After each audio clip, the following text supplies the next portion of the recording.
ஒரு சிறுவன் அவனுடைய சகோதரர்களை விட 2 மடங்கு சகோதரிகள் இருப்பதாக கூறுகின்றான். அவனுடைய சகோதரி அவளுடைய சகோதரர்களின் எண்ணிக்கையும் சகோதரிகளின் எண்ணிக்கையும் சமமாக இருப்பதாக கூறுகின்றான். எனில் எத்தனை சகோதரர்கள் எத்தனை சகோதரிகள் அங்கு உள்ளனர்? இப்ப சிறுவனோட சகோதரர்களோட எண்ணிக்கையை எக்ஸ்னு எடுத்துக்கிட்டா சகோதரிகளின் எண்ணிக்கை என்னவா இருக்கும்? 2x.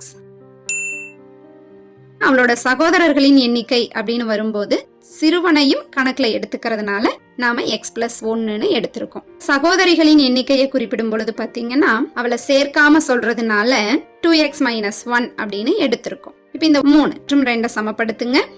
இதுல x மட்டும் ஒரே பக்கமா எடுத்து சுருக்குங்க. அப்ப சகோதரர்களோட எண்ணிக்கை இப்ப 2 + 1 3.